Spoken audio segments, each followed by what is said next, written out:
இப்போ விஜய் ரசிகர்கள் எல்லாருமே ரெட் ஜெயின் படங்களை இனிமேல் புறக்கணிக்கணுங்கிற மாதிரி அவங்களே ஏதோ சபதம் ஏற்று அதுக்கு முதல் பலிகடாவாக இட்லி கடையாக்கிட்டாங்க.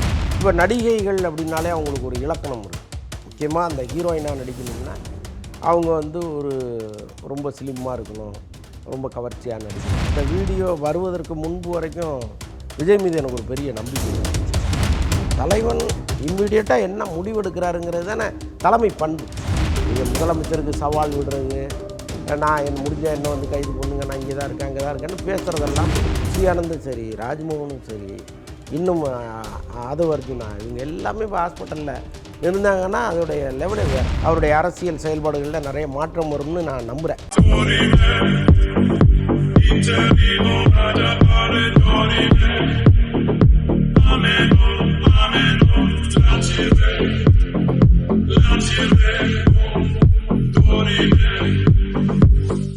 சார் வணக்கம். சார் வணக்கம். இந்த வாரம் வந்த படங்களில் உங்களுக்கு ரொம்ப பிடித்த படத்தை பற்றி தான் முதல்ல கேட்டு ஆரம்பிக்க போகிறேன். இன்னும் அதுக்கப்புறம் சூப்பரான கேள்விகள்லாம் இருக்குது. அந்த கேள்வி வந்து நீங்கள் சூப்பராக ஆன்சர் பண்ணுறதுக்கு ரெடியாக இருக்கீங்க. பட் ஃபஸ்ட்டு வந்துட்டு இப்போ இந்த வாரம் வந்த இட்லி கடை, அதுக்கப்புறம் வந்து காந்தாரா சாப்டர் 1, இந்த 2 படத்தில் எதை பற்றி நீங்களே ஃபஸ்ட்டு பேச போகிறீங்கன்னு சொல்லிடுங்க. கட்டாயமாக இட்லி கடை தான், அதில் சந்தேகம். மாற்று மொழியை விட நம் மொழி தான் சரி எப்போவுமே சிறந்தது நினைக்கிறேன். ஆக்சுவலாக தனுஷ் அவர் வந்து ராயன்னு ரத்த கலரியான ஒரு படத்தை பண்ணிவிட்டு அந்தளவுக்கு ரத்த கலரி இல்லாத ஒரு ஒரு பொய்ட்டிக்கான ஒரு படத்தை எடுத்திருக்காருன்னு கூட சொல்லலாம். ஓகே, ரொம்ப ஒரு ஃபீல் குட் படம் இட்லி கடை. ஒரு குடும்பத்தோடு போய் பார்க்கணும்னு நினைக்கிறவங்க கட்டாயமாக போகலாம். ஆனால் அடுத்த தலைமுறை இருக்குல்ல, இப்போ இந்த ஜென்சி 2K இதெல்லாம் வந்து படத்தை பார்த்துட்டு வந்து பயங்கர காண்டாகுது. இப்போ என்னுடைய ஃபேமிலியிலேயே போயிட்டு வந்த பசங்கள்லாம் என்னப்பா இந்த படத்தை அப்படிங்கிறாங்க. ஸோ அந்த அளவுக்கு வந்து அவங்களுக்கு அது பிடிக்கல. எப்போவுமே அட்வைஸ் பிடிக்காது இந்த காலத்து பசங்களுக்கு. பட்டு கட்டாயமாக குடும்பத்தோடு போகலாம். ஒரு ஒரு 40 வயதுக்கு மேற்பட்டவர்கள் இந்த படத்தை கொண்டாடுவாங்க. ஸோ அப்படி ஒரு படம். இன்னொன்று வந்து இப்போ அப்பா வந்து ஒரு விஷயத்தை ரசித்து செய்வார், மகன் வந்து வெளிநாட்டில் போய் தங்கிடுவான், அப்புறம் கிராமத்தையே மறந்துடுவான். எப்பயாவது வருஷத்துக்கு ஒரு தடவை வர்றது கூட இல்லாமல் போயிடும் ஒரு கட்டத்தில். ஸோ அந்த மாதிரி நம்ம நிறையா பார்க்குறோம். எப்போவுமே பிறந்த இடத்தை, வாழ்ந்த இடத்தை, வளர்ந்த இடத்தை எப்போவுமே மறக்காதீங்கிறது தான் இந்த படம் சொல்கிறது தகவல். இந்த படம் சொல்கிற கண்டென்ட் அதுதான். இன்னொன்று அப்பா சென்டிமெண்ட்டு இதில் நல்லாயிருக்கு. அப்பா மகன் சென்டிமெண்ட் இருக்குல்ல, அது ரொம்ப அப்படியே ராஜகிரண் வந்து அவ்வளோ பொருத்தமாக அப்படியே வாழ்ந்திருக்கார் இந்த கேரக்டரை. ராஜகிரனை தவிர வேறு யாரையுமே நம்ம பொருத்தி பார்க்கவே முடியாது. ஓகே. அப்புறம் நித்யா மேனன் ரொம்ப இப்போ சமீபத்தில் நான் ரொம்ப ஆச்சரியப்பட்ட நடிகைன்னா நித்யா மேனன் தான். இப்போ நடிகைகள் அப்படின்னாலே அவங்களுக்கு ஒரு இலக்கணம் இருக்குது.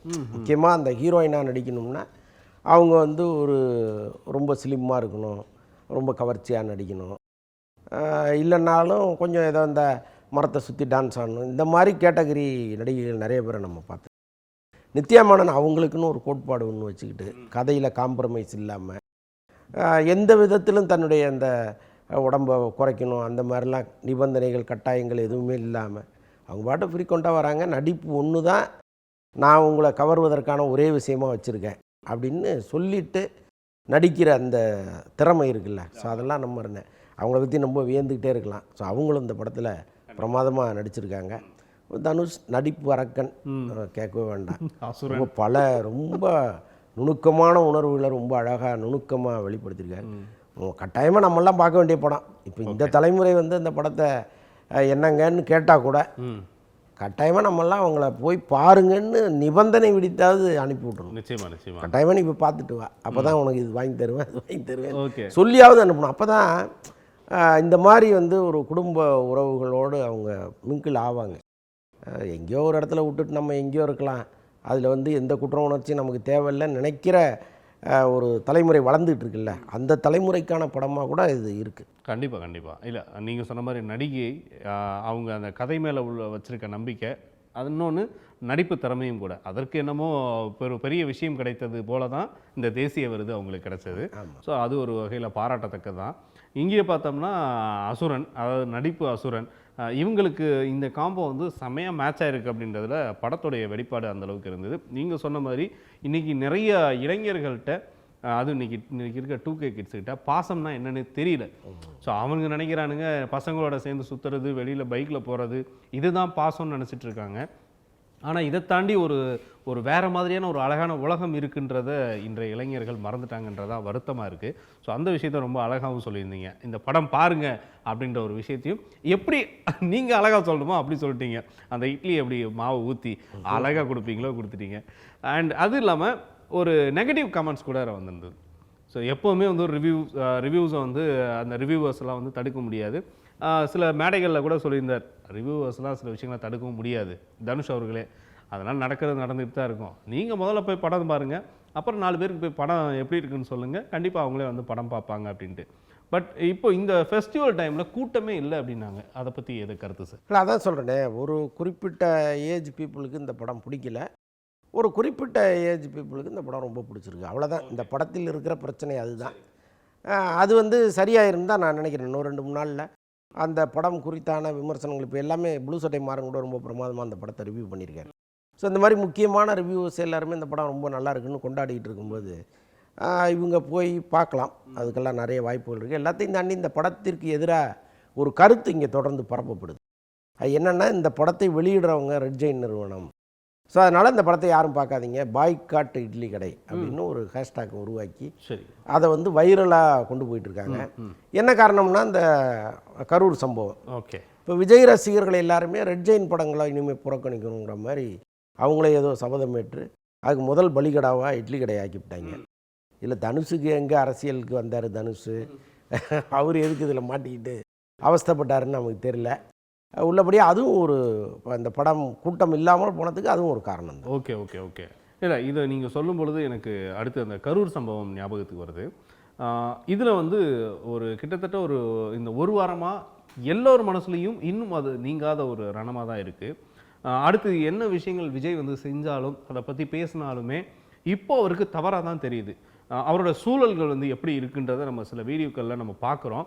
அண்ட் அது இல்லாமல் சமீபத்தில் அவர் ஒரு சின்னதாக ஒரு டாக் பேசியிருந்தார். அது சோஷியல் மீடியாலலாம் வைரல் ஆச்சு. இதை பற்றி உங்களோட கருத்து சார்?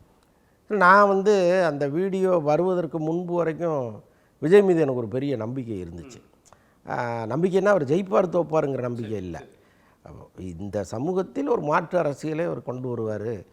வழக்கமாக நம்ம பார்க்குற அரசியல்வாதிகள்லேருந்து அவர் கொஞ்சம் மாறுபட்டு இருப்பாருங்கிறது தான் என்னுடைய எண்ணமாக இருந்துச்சு. ஆனால் அவர் வந்து அந்த சம்பவம் நடந்த பிறகு அங்கே போகணும்னு நான் சொல்லவே மாட்டேன் எப்போவுமே. ஏன்னா போனால் மேலும் கலவரமாகும். குறைந்தபட்சம் அவர் விமான நிலையத்தில் செய்தியாளர்கள்ட்ட 2 வார்த்தை பேசிட்டு போயிருக்கலாங்கிறது என்னுடைய அழுத்தமான கருத்து. ரைட்டு, ஓகே, சரி, ரைட்டு. அவங்க வந்து பத்திரிகையாளர்களை சந்திக்கிறதுல அவருக்கு ஒரு தயக்கம் இருக்குது, போயிட்டார். அன்னைக்கு இரவே ஒரு ட்வீட்டு, என் மனசு ரொம்ப கனமாக இருக்குது அப்படின்னு போட்டிருந்தா ஓரளவுக்கு சரியாக இருந்திருக்கும். அதையும் செய்யலை. கரெக்டாக 60 மணி நேரம் கழித்து ஒரு வீடியோ வெளியிடுறாரு. நீங்கள் அப்படி இருக்கக்கூடாது. இல்லை, ஒரு தலைவன் இம்மிடியட்டாக என்ன முடிவெடுக்கிறாருங்கிறது தானே தலைமை பண்பு.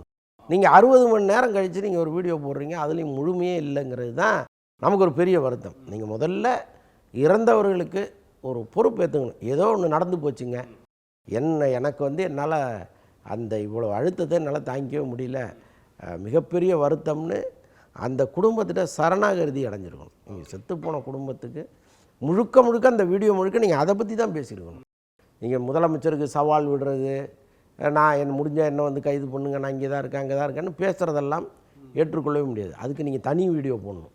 இதில் வந்து முழுக்க இறந்த ஒரு 41 பேர் இறந்துருக்காங்கன்னா இந்த 41 பேரையும் படிக்கணும். அவங்க உங்களுக்காக இறந்தவங்க எழுதி வச்சுட்டு இத்தனை பேர் இறந்துருக்காங்க, எனக்கு வந்து அவ்வளோ மனசு கஷ்டமாக இருக்குது, எல்லாரும் எனக்காக வந்து இறந்து போனவங்க, உங்களுக்காக நான் இருக்கேன், உங்கள் குடும்பத்தில் ஒருத்தனாக நான் இருக்கேன்னு அவர் சொல்லியிருக்கணும். அதுதான் சரியாக இருந்திருக்கும். அதை அவர் செய்யலேங்கிற வருத்தம் எனக்கு நிறைய உண்டு.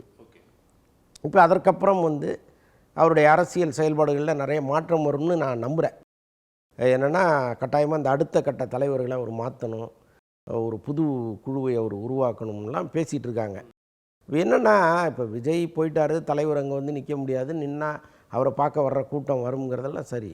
இந்த 2ஆம் கட்ட தலைவர்கள் ஒருத்தர் கூட இந்த ஏரியாவிலே இல்லை, எல்லாம் தப்பிச்சு ஓடி போயிட்டாங்க. அந்த சம்பவம் நடந்த பிறகு அந்த அந்த மாவட்டத்தை சேர்ந்தவர்களும் சரி, புஷி ஆனந்தும் சரி, ராஜ்மோகனும் சரி, இன்னும் ஆதவ் அர்ஜுனா, இவங்க எல்லாமே இப்போ ஹாஸ்பிட்டலில் இருந்தாங்கன்னா அதோடைய லெவலே வேறு. நீங்கள் அதுதானே அவங்களுக்கு ஆறுதலை கொடுத்துருக்கோம். நிச்சயமாக. இப்போ நம்ம இவங்களை பார்க்க வந்தோம், நமக்கு ஒன்றுன்னொன்னே வந்து நிற்கிறாங்களேங்கிற எண்ணம் வரும்ல. கண்டிப்பாக. அங்கே நின்றுட்டு இப்போ நீங்கள் ரொம்ப ஒரு சாக பிழைக்க கிடக்கிற ஒருத்தருக்கு இதோ இருங்க நான் விஜய் அண்ணாவுக்கு ஃபோன் பண்ணி தரேன் அப்படின்னு நீங்கள் கொடுத்துருந்தீங்கனாலே அவன் பிழைச்சி எந்திரிச்சு உட்காந்துருப்பானே இல்லையா? ஸோ இப்போ அதெல்லாம் நீங்கள் செய்ய தவறிட்டு நீங்கள் எங்கே ஓடுனீங்க எங்கே இருக்கீங்கன்னு இந்த நிமிஷம் வரைக்கும் தெரில. இந்த நிமிஷம் வரைக்கும் யார் யாரோ ஹாஸ்பிட்டலில் போய் பார்க்குறாங்க, ஒரு தாவியக்க தளபதி கூட அங்கே போகவே இல்லைங்கும்போது அதெல்லாம் ரொம்ப மனசு வருத்தமாக இருக்குது. ஒரு அரசியல் கட்சி, ஒரு மாற்று அரசியலை முன்வைக்கிற ஒரு கட்சி, அனுபவம் இல்லாதவர்கள் கூட இந்த விஷயம்லாம் செஞ்சுருவாங்க. சாதாரண லெட்டர் பேடு கட்சி வச்சுருக்கிறவங்க கூட இதுதான் அடிப்படை, ஒரு இடத்துல ஒரு இறப்பு நடக்குதுன்னா இதுதான் பேஸ் அப்படின்னு அவன் செஞ்சுருவான். நீங்கள் இவ்வளோ தூரம் ஒரு பெரும் கூட்டத்தை வச்சுருக்கிறீங்க, அடுத்தது முதல்வர் நான் தாங்கிற ஒரு எண்ணம் உங்களுக்கு இருக்கும் பொழுது அது ஓரளவுக்கு அது நெருங்கி வந்த கட்டம் இது. உங்களுடைய கனவு நிறைவேற போகிற கட்டம் இது. இதில் வந்து இப்படி ஒரு வேலையை பண்ணிட்டீங்களேங்கிறது தான் நமக்கு ஒரு பெரிய வருத்தம். Okay okay. இல்லை மற்றபடி வந்து இப்போது அவர் வந்து சந்திக்காதது மிகப்பெரிய வருத்தம் தான். ஆனால் இந்த சூழல் வந்து இது வந்து ஒரு விபத்து தான். இது வந்து ஒரு திட்டமிட்ட விஷயங்கள்னு யாரோ பேசிகிட்டு இருக்காங்க. அது அந்த திட்டமிடலில் யார் கூட உட்காந்து கேட்டாங்க அதெல்லாம் நமக்கு தேவையில்லை. அந்த மாதிரி ஒரு விஷயத்தை வந்து யாரும் பார்க்கவும் இல்லை. ஆனால் இங்கே நடந்த ஒரு விஷயங்களில் ஒரு அப்பாவி உயிர்கள் வந்து இறந்துருக்கு. இதுக்கான ஒரு சொல்யூஷன் வந்து இனிமேல் என்ன பண்ண போகிறாரு? ஏன்னா ஏதோ வெகு விரைவில் அங்கே சென்று எல்லாத்தையும் சந்திக்க போகிறதா ஒரு தகவல் வெளியாயிருக்கு. இதை வந்து இவங்களோட அனுமதி கேட்டுட்டு இருக்காரு, அரசுக்கிட்ட அனுமதி கேட்குறாரு, அரசு அனுமதி கொடுக்கணும். ஓகே. ஒருவேளை அரசு மறுத்துச்சுன்னா அவர் எப்படி போய் அவங்கள பார்ப்பாருன்னு எனக்கு தெரியல. ஆனால் ஒன்றும் இல்லை, நீங்கள் வந்து ஒவ்வொரு குடும்பத்துக்கும் வீடியோ காலில் பேசிடலாம், வீடியோ காலில் பேசலாம், ஒன்றும் தப்பு இல்லையே. சரிதான். இந்நேரமும் அதை செஞ்சுருக்கணுமேங்கிறேன் நான். புரியுதா உங்களுக்கு? இன்றைக்கி டெக்னாலஜி இப்படி வளர்ந்து போய் நிற்கிது. ஆமாம். முதலமைச்சரே வந்து எல்லா அமைச்சர்களோடையும் அமைச்சரவை கூட்டத்தை இதுலேயே கான்ஃபரன்ஸ்லேயே முடிச்சுடுறாரு. மாவட்ட செயலாளர்களோட கான்ஃபரன்ஸ்லேயே பேசிடுறாரு. அவர் மொத்த மாவட்ட செயலாளர்களையும் வர வச்சு அது ரொம்ப ஈஸியாக நடந்துடுது. எடப்பாடி பழனிசாமியே அவருடைய மாவட்ட செயலாளர்களை கான்ஃபரன்ஸில் பேசிடுறாரு. நீங்கள் இந்த 40 பேர் குடும்பத்துக்கும் நீங்கள் உட்காந்து அழகாக அதை பேசிட்டு அப்புறம் நீங்கள் போகலாம். இமீடியட்டாக செய்ய வேண்டியது என்ன? இந்த இறந்து போன 41 குடும்பத்துக்கும் நீங்கள் வீடியோ காலில் பேசிட்டீங்கன்னா அவனுக்கு ஒரு ஆறுதலாக இருக்கும். இல்லை நீங்கள் சொல்கிறது உங்களுக்காக தானே வந்தேன், நான் ஒன்றும் இல்லை, இப்போ வர்றதுக்கு அரசு எனக்கு அனுமதி கொடுக்கல, நீதிமன்றத்தில் கேட்டிருக்கேன், காவல்துறையில் கேட்டிருக்கேன், நான் வர்ற வரைக்கும் என் மனசு தாங்கலை, நான் உங்கள்கிட்ட பேசிடுறேன், உங்களுக்கு நான் தர வேண்டிய அந்த நிவாரண தொகையை என்னுடைய இன்னார் வந்து கொடுப்பாரு சொன்னாலே முடிஞ்சு போச்சாங்க. நீங்கள் வந்து அரசு அனுமதிக்காக உட்காந்துருக்குறீங்க. உலகம் ஃபாஸ்ட்டாக ஓடிட்டு இருக்கு. நீங்கள் அவங்கள விட ஃபாஸ்ட்டாக ஓடினா தானேங்க ஒரு இளம் தலைவர் எப்படி இருக்காருன்னு நம்ம கொண்டாட முடியும். எதுவுமே பண்ணாமல் நீங்கள் வந்து எப்போ வெளியில் வருவீங்க, எப்போ கதவை திறப்பீங்கன்னே தெரிய மாட்டேங்குதே. அப்போ ரொம்ப ஆச்சரியமாக இருக்குது. அதாவது இதில் பெரிய ஆச்சரியம் என்னென்னா, இப்படி மெத்தனமாக இருந்தும் இவ்வளோ பெரிய கூட்டம் அவர் பின்னால் நிற்கிது. அப்போ நான் சொல்கிறதெல்லாம் அவர் செஞ்சாருன்னா எவ்வளோ பெரிய கூட்டம் அவர் பின்னால் நிற்கும்? நிச்சயமாக செய்ய மாட்டேங்கிறார். அதுதான் நமக்கு பல நேரங்களில் பெரிய வருத்தம். அதுதான். Okay okay.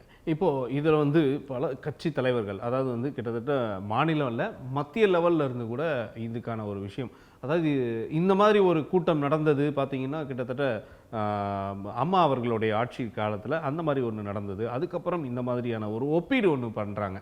இந்த ஒப்பீடை நீங்கள் எப்படி பார்க்குறீங்க? இல்லை, ஒப்பீடெல்லாம் அவசியம் இல்லாதுங்க. உயிரே போயிடுச்சு. நான் கூட்டம் சேர்த்தேன், நீ கூட்டம் சேர்த்தேன்லாம் ஒப்பீடு செய்கிறதுலாம் இன்றைக்கி அர்த்தமே கிடையாது. ஏன்னா அந்த வழக்கு தொடர்பான விவாதம் நடந்துகிட்டு இருக்கு. நீதிமன்றம் கடுமையாக வான் பண்ணுது. அந்த பிரச்சார வாகனத்தை நீங்கள் ஏன் இன்னும் பறிமுதல் பண்ணாமல் வச்சுருக்கீங்க அப்படின்னு கேட்குது காவல்துறை. அடுக்கடுக்கான கேள்விகளை நீதிமன்றம் கேட்டுக்கிட்டே இருக்குது. அப்படி இருக்கும்பொழுது நம்ம இந்த ஒப்பீடெல்லாம் போகக்கூடாது. சரி, அது வேண்டான்னு இல்லை. இப்போ சமீபத்தில் நீங்கள் சொன்ன அதே டைமில் தான் இப்போது ஆயுத பூஜை, சரஸ்வதி பூஜை இதுக்கான விஷயங்கள்லாம் நடந்துக்கிட்டு இருந்தது. அதில் இந்த வாகனத்துக்கான முன்னாடி வந்து பூஜையெல்லாம் பண்ணி அதுக்கான படையல்கள்லாம் வைக்கிறாங்க. இந்த வீடியோவும் சோஷியல் மீடியாவில் வைரல் ஆகுது. இது ஒரு பக்கத்தில் நீங்கள் இல்லை, அது ஆயுத பூஜை போது எடுக்கப்பட்டது இல்லைன்னு சொல்கிறாங்க. இது வந்து முன்னாடியே எடுக்கப்பட்டது. ஆக்சுவலாக பிரச்சாரத்துக்கு போகிறதுக்கு முன்னாடி ஒரு பூஜை ஒன்று போடுவாங்கள்ல, அதுதான் அது. மற்றபடி வந்து இது இப்போது நடத்தப்பட்டது இல்லைன்னு சொல்லிட்டாங்க. சரி, ஓகே ஓகே. ஆனால் அந்த வீடியோவுக்கு இது பொருத்தமான ஒரு விஷயமா இருந்ததுனால, ஆமாம், அது சில பேர் அது ஏஐயில் செய்யப்பட்டதுன்னு சொல்கிறாங்க. சரி, ஸோ அதனால் ஆக மொத்தம் இப்போது எடுக்கப்பட்டது இல்லைங்கிறது தான் உண்மை தகவல். ஓகே சார், ரொம்ப சிறப்பு. இந்த வாரம் வந்து நிறைய விஷயங்கள் வந்து அதாவது புதுசாக ஏதாவது நம்ம தகவல்களை தெரிஞ்சுக்கலாம் அப்படிங்கும்போது, ஸோ உங்ககிட்ட பேசும்பொழுது இன்னும் புது விதமான தகவல்கள் எங்களுக்காக கிடைச்சிருது. ரொம்ப நன்றி. நன்றி.